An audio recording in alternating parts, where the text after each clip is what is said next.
Cela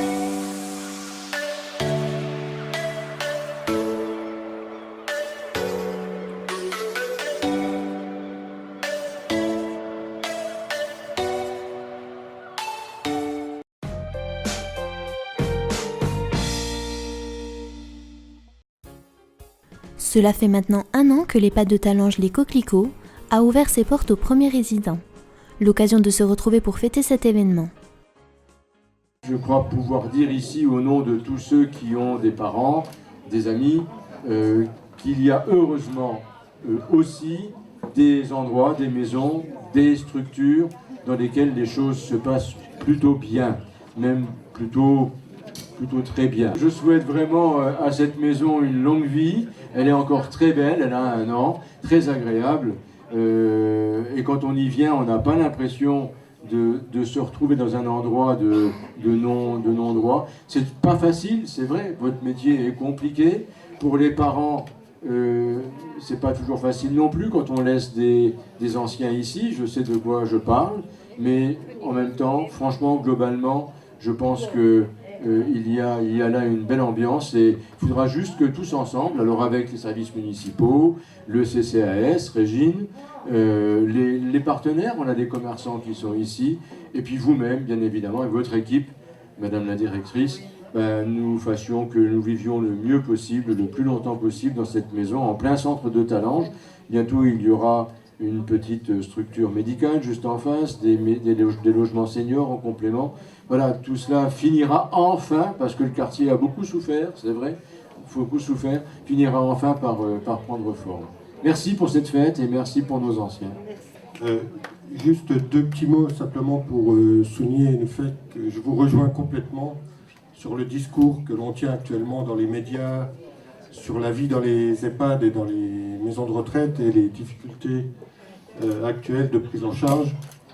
Je voulais simplement souligner, effectivement, s'il devait y avoir un contre-exemple à donner, je pense qu'à Talange, ici, c'est vraiment l'exemple parfait, je pense, de la bonne prise en charge et de l'engagement des équipes sur le bien-être et la bientraitance qu'on a auprès de nos personnes âgées. Mais ce que je tiens à souligner, c'est que1 an, c'est court, hein, c'est peu, mais dès qu'on rentre dans cette maison, on sent déjà une âme.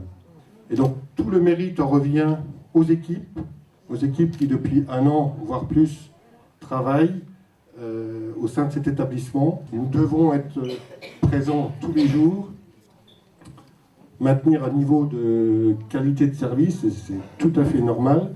Et donc on a des équipes et une équipe de direction qui vraiment a à cœur la bonne prise en charge de ces personnes, et parce qu'elle le fait avec beaucoup d'âme et beaucoup, j'ose qualifier, d'amour. Donc bravo aux équipes, et puis écoutez, longue vie à cet établissement, et là-dessus je n'ai aucun doute. Voilà. Merci.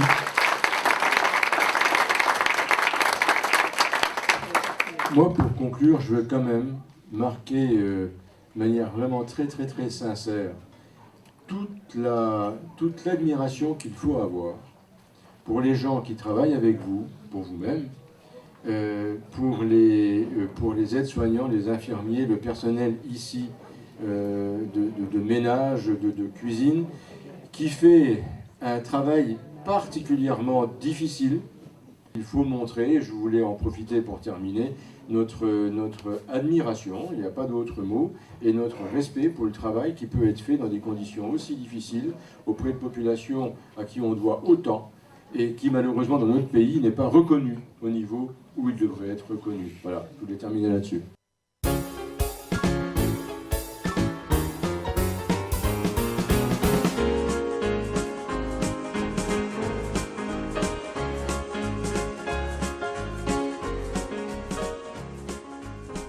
Suite au gâteau d'anniversaire, Monsieur le maire accompagné des membres du conseil municipal, le corps médical, les salariés de l'EHPAD et les résidents ont pu profiter d'un petit goûter festif.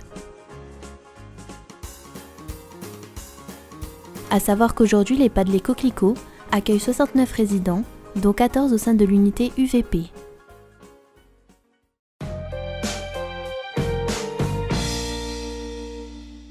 Je m'appelle Grégory Lecoq, j'ai 37 ans, je suis animateur coordinateur d'activités jeunesse au CLTEP de Talange. Le secteur ado est ouvert pour les Talengeois à partir de 11 ans jusqu'à 17 ans inclus. Nous sommes ouverts le mercredi après-midi de 14 h à 17 h, le vendredi soir de 19 h à 21 h 30, le samedi après-midi de 14 h à 17 h et on y pratique différentes activités de loisirs. Une fois par mois, nous faisons des tournois jeux vidéo avec de nombreuses consoles de jeux. Nous faisons aussi une fois par mois des soirées jeux de rôle avec un repas. Les jeunes font leur propre repas ensemble et ensuite nous faisons des jeux de rôle dans la salle ado. Alors nous avons fait une sortie avec les ados dernièrement au musée du cinéma et de la photographie à Saint-Nicolas-de-Port pour découvrir les origines du cinéma.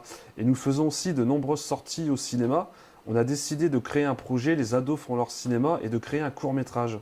Donc les ados sont derrière la caméra, devant la caméra, pour parler des téléphones portables. On essaye de façon humoristique de montrer aux jeunes parfois des scènes de jeunes scotchés 24 heures sur 24 avec leur téléphone portable. Nous faisons aussi de l'accompagnement scolaire pour les collégiens au CLTEP dans la salle ado, tous les mardis et jeudis de 17 h à 18 h 30, ainsi que les vendredis de 16 h 30 à 18 h. Nous proposons aussi des sorties culturelles aux ados. Nous irons voir un humoriste local, Doug, le samedi 1er décembre à Mézières-les-Messes dans la salle de spectacle Le Tram, ainsi qu'une battle de hip-hop, la Golden Arena Battle à Thionville le samedi 26 novembre. Nous réalisons tout au long de l'année des actions d'autofinancement, la fête du jeu, le lavage de voitures, et notamment la bourse aux jouets qui arrive le dimanche 18 novembre. On responsabilise les ados. On veut leur montrer que pour partir en séjour, on doit se mobiliser, faire des actions, récupérer un peu d'argent pour financer une partie du séjour. Une fois par an, nous avons un gros projet, c'est le camping. On part avec les ados en camping sous tente. Cet été, nous sommes partis à Calais avec une sortie en Angleterre. Nous avons pris le bateau pour se rendre à Douvres, dans les rues piétonnes de Douvres, faire un peu de shopping. Nous avons fait du char à voile également. Nous avons fait des balades au Cap Blanc-Nez, en haut des falaises, avec aussi des jeux sur la plage. Les ados, ils en ont profité le soir, faire des veillées sur le sable, etc. Maintenant que je vous ai expliqué les différents projets, je vous attends au secteur ado avec plaisir.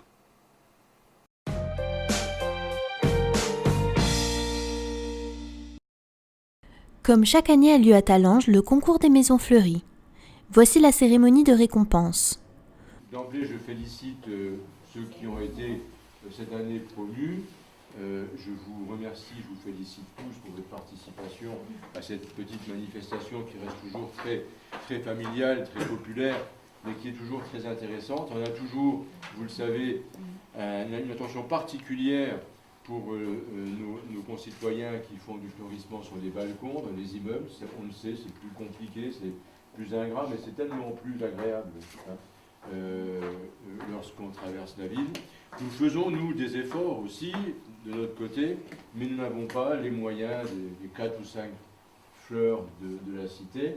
On fait avec nos moyens. Je tiens à remercier les conseillers municipaux qui s'impliquent, et en particulier Dominique et Muriel, dans le domaine de l'environnement, de la prévention, de la sensibilisation.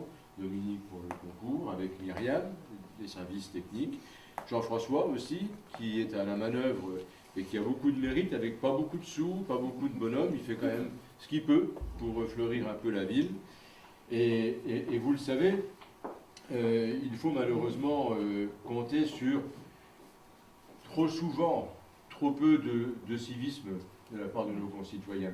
Qu'est-ce qu'on pourrait économiser comme temps, comme argent, si chacun balayait un petit peu devant son trottoir, si chacun grattait un tout petit peu les mauvaises herbes, Jean-François, qu'on fait quand même le long de leur bâtiment. Parce qu'on s'imagine que c'est le travail des services techniques. C'est complètement faux. Ce n'est pas le travail des services techniques. Normalement, chaque locataire, propriétaire, ou les deux, où il s'arrange, est censé faire un peu devant chez lui. Aujourd'hui, donc, je tenais vraiment toutes et tous à vous remercier pour votre participation à ce que nos services techniques, administratifs, notre commission environnement, Dominique, et nos élus font, essayent de faire. Je suis sûr que vous participez de ce message que j'ai fait sur la responsabilité de chacun. On le rappellera tant qu'on peut, et puis on garde l'espoir que les choses puissent effectivement s'améliorer. Tous ensemble avec Jean-Pierre, Jean-François, que le maire a déjà félicité, et Myriam qui orchestre un peu toute la manifestation, on a eu beaucoup de mal à désigner les vainqueurs.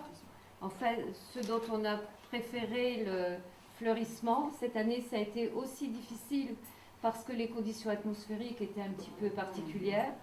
Donc on est passé plusieurs fois à deux ou seul, mais pas en même temps. Donc après on a fait une moyenne et les résultats sont là.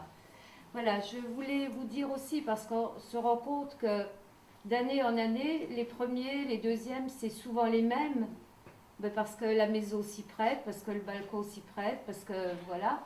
Donc on a décidé tous ensemble que l'année prochaine, les premiers de cette année pourront participer, mais seront hors concours. Ils seront dans les deux catégories, maison fleurie ou balcon fleuri, ils seront hors concours. Voilà. Et l'année d'après, ils pourront reconcourir et ils auront un prix pour permettre un peu permettre à tout le monde un roulement. Voici les résultats des maisons. 4e, Monsieur Kenneth Roland.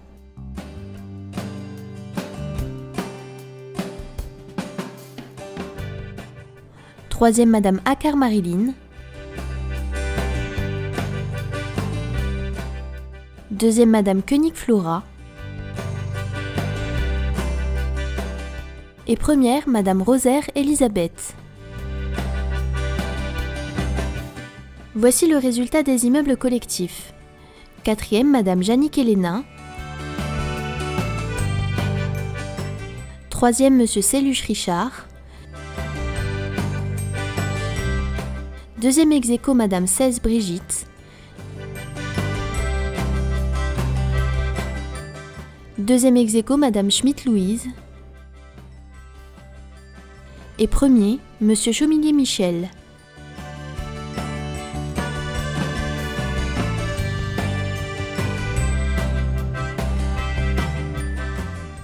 Chaque participant s'est vu remettre une récompense et tous étaient fiers d'apporter de l'embellissement à la ville.